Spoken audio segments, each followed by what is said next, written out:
Ya, bisa. Lanjut Pak.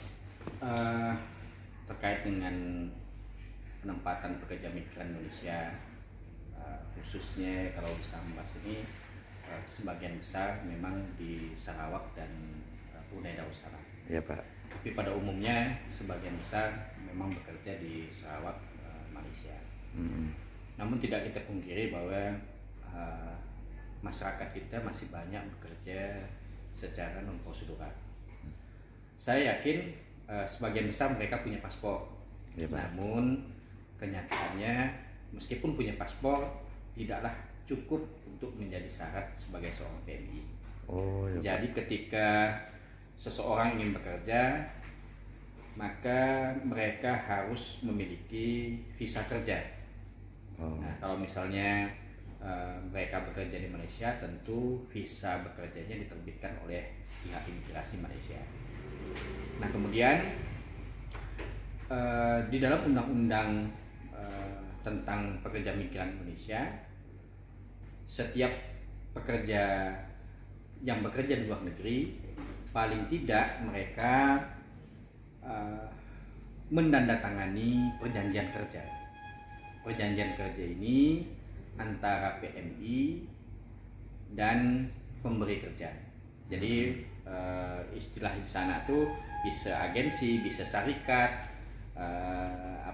bisa perusahaan, bisa kilang dan sebagainya. Jadi itu harus ada perjanjian kerjanya. Kenapa harus ada perjanjian kerja? Karena di dalam perjanjian kerja inilah sebagai bentuk perlindungan bagi PMI kalau misalnya seandainya terjadi sesuatu dan lain hal.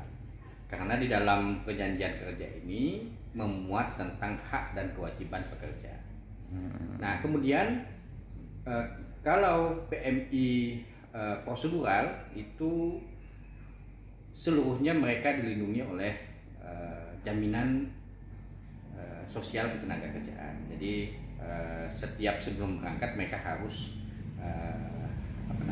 terdaftar sebagai kepesertaan BPJS Ketenagakerjaan. Ya, nah, ini dalam bentuk perlindungan negara.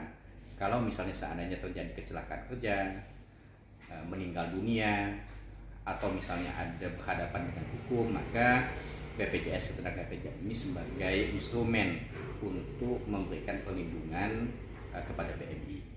Meskipun di luar negeri nanti juga ada perlindungan dari pihak Malaysia, perlindungan negara.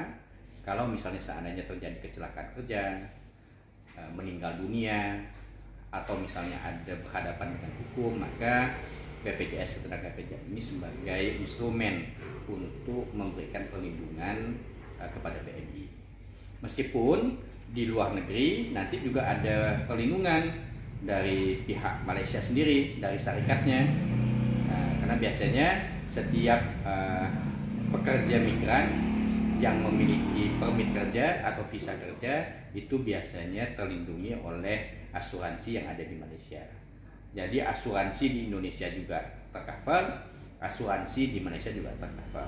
Jadi terkait tanggapan Bapak tentang ya untuk sementara ini kan banyak Pak yang tidak melalui prosedur ya kan, permasalahan khusus di Kabupaten Sambas ini Pak. Jadi yang saya mau nanyakan tuh bagaimana tindakan Bapak, tindak ataupun himbauan Bapak kepada masyarakat khususnya. Kami sebagai pemerintah punya kewajiban untuk menginformasikan kepada setiap masyarakat. Pada setiap kesempatan, kegiatan-kegiatan sosialisasi, edukasi dan sebagainya itu selalu kita ingatkan bahwa apabila ingin bekerja ke Malaysia maka harus dipersiapkan segala persyaratannya. Pertama skillnya lah Pak ya. Terutama skill, kemudian kesiapan administrasi, karena masih banyak sekali warga kita yang administrasinya belum lengkap.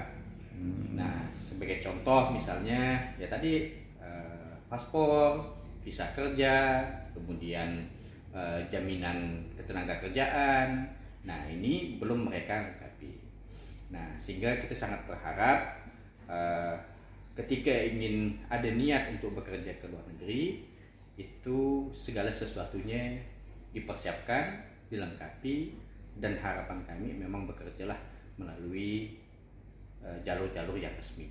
Ya, betul. Nah, karena kita tahu kita di dalam kita bekerja ini kan pasti ada faktor risiko. Betul, Nah, Pak. faktor risiko, ada faktor kecelakaan, ada faktor meninggal dunia dan sebagainya. Nah, kita tidak tahu. Ya, Pak. Nah, kalau misalnya bekerja secara prosedural, tentunya kami akan lebih mudah memberikan perlindungan. Oh ya, Pak, ya, Pak. Oke lah, Pak. Terima kasih. Ini dengan Bapak siapa nih, Pak? Saya Ricky Cosikin. Oh, ya selaku apa nih, Pak? Saya jabatan saya Kepala Bidang Pelatihan dan Penempatan Tenaga. Oh, siapa? Makasih, Pak ya. Ya, sama-sama. Oke, Assalamualaikum. Waalaikumsalam.